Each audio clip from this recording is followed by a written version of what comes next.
mean, I definitely think there's things he can handle better. I think some of the government cuts he's making aren't the best, like especially with USAID. Me being part of the UNICEF club, we actually talked about USAID and how important it is for like development, not only development but economic relations, because if we cut foreign aid, that opens the door to China to develop those economic ties that we just severed.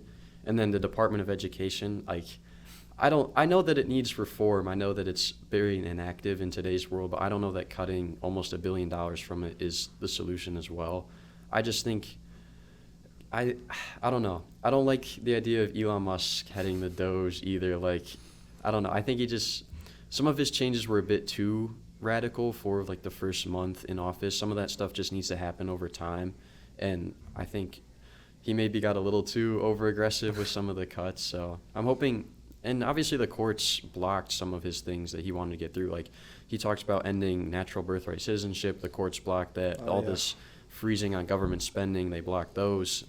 Anything that they thought like wasn't constitutional or wasn't in his range of abilities to conduct, they just blocked. So I think the checks and balances system is working pretty well at this moment in time. But I think the main thing for Trump is he just needs to slow down on some, like just let things simmer down for a bit. Like not everything needs to happen in 1 month, 2 months, 3 months. Like he has 4 years in office for a reason, and even though they say in my government class like you need to get things done in the first 2 years, because according to statistics, most of the sitting presidents, like their party, will lose a ton of seats in the House and Senate if after like at the next midterm during their election.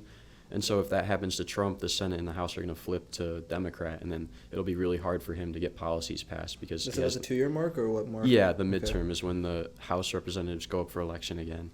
So, and the studies have shown that people lose like dozens of seats every midterm cycle when a new president's in, which is really interesting. But if that happens to Trump, then it's going to be hard for him to get these policies passed through Congress. So, even though he only has like that 2 year time frame, I still think like he needs to calm down, take like one issue at a time. He doesn't need to address every single issue all the time, even like the minor ones, like the Gulf of America. Like, Oh yeah, that was funny. yeah, like that's like people like that, but it's stuff like that maybe like he can just avoid for now, just focus on the big problems that he was campaigning on: immigration, economics, things like that.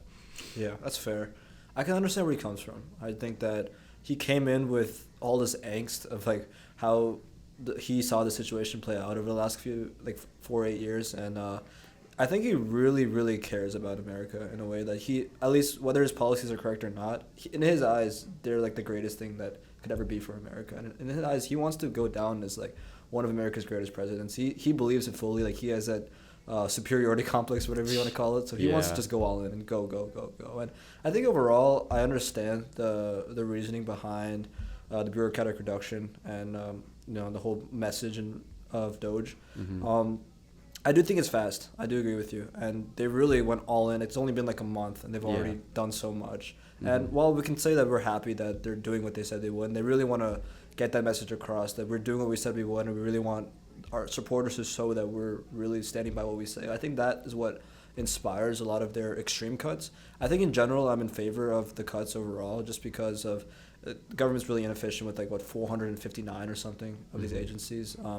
Overall, I think that I'm curious about how that will play out over the next 2 years, as you said, or the next 4 years, about how they're going to be able to change that and see change happen through that.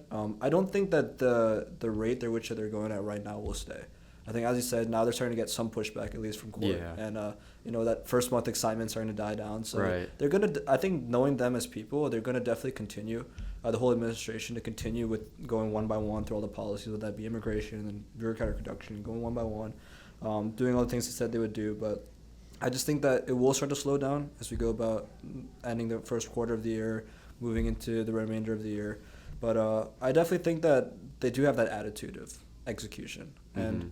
I think what that will allow us to see is at least like how do these policies really make an impact? Because now it's almost like a huge shift. Like 1 minute we're over here, now we're all the way over here. Right. And now we'll be able to really see like, okay, was it good or was it bad? Did it lead to more harm or good? And I'm really like sitting on the edge here, curious about like, 'cause as someone who's really getting into politics for the first time in the last year, Yeah. and I'm just only basing my beliefs on like what intuition tells me, and I hear people's stories and what they explain to me. Mhm. I'm really curious about what's gonna go down. And on one angle, to me as like someone who's new into politics, it's kind of a good thing how fast they're going because now I can see like, okay, what works and what doesn't. Are they gonna blow shit up or is this gonna be really successful? Right. And I'm really eager to see what's gonna happen this year. It's like a really interesting time in our history. in my Yeah, opinion. I think that's a good point you bring up because, like, obviously there's so many radical opinions. Like, some people are just fully on board with whatever he says, never disagree with him. He's always right. And other people are like the complete opposite. He's always wrong. I don't agree with anything he says or does. Yeah. But at the end of the day, we don't know yet if these things are going to be good or bad. Most of these things, like, we haven't only time can tell. So we just have to wait and see if these things end up being good or bad for the country. And I think that's kind of the issue we have in politics right now is people are very impatient, and the media kind of drives that into us. Like, they'll just keep bringing us new issues to talk about.